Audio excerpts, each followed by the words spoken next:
This is what I think. I have a feeling that I am not the only Black woman who agrees. So I fiddled my mic, and I'm hoping that I'll at least be able to keep the air conditioner on in the kitchen because it is hot. My hair keeps getting grayer.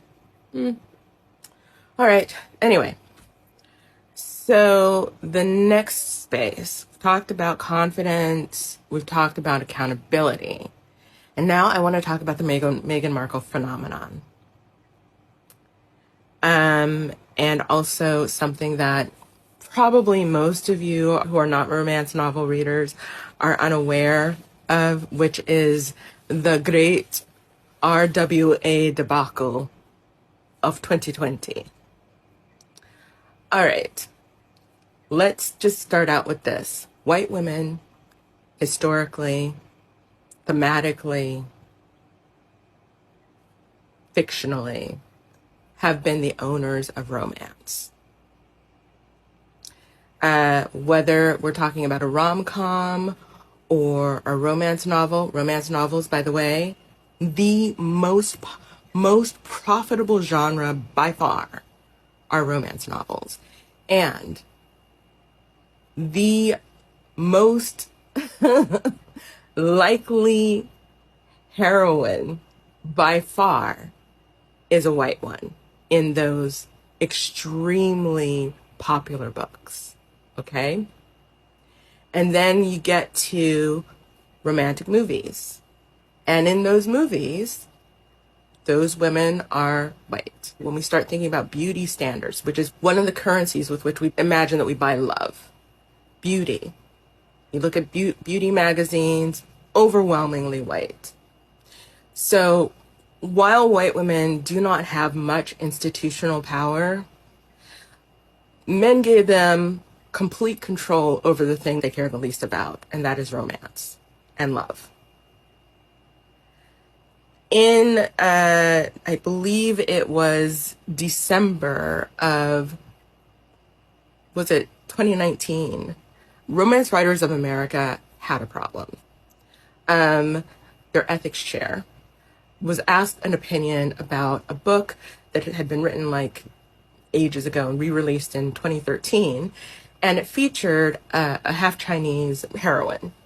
And she called it a racist dumpster fire. Well, it turns out that she really, really hurt the feelings of both the writer of the book and the writer's boss. The writer of the book was now an editor and the writer's boss.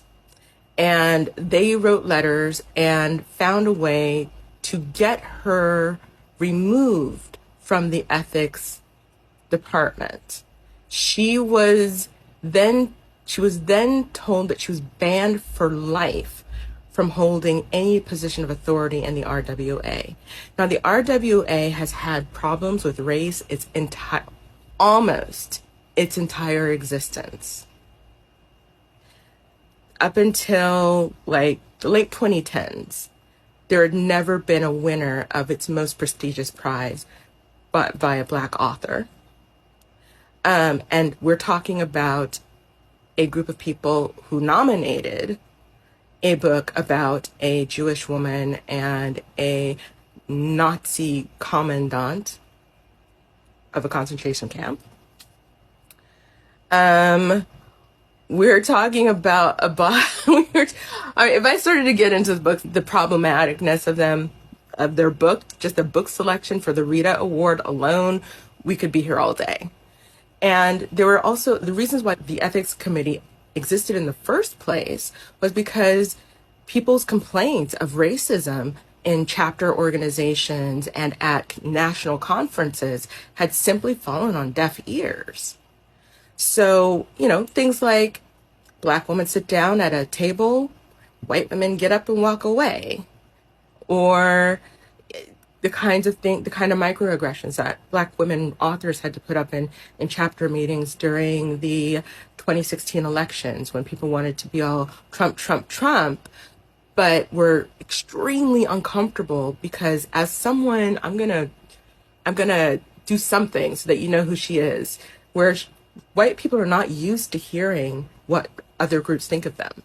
Because before, not that long ago, it would cost us our lives to express our opinions on how white people behaved.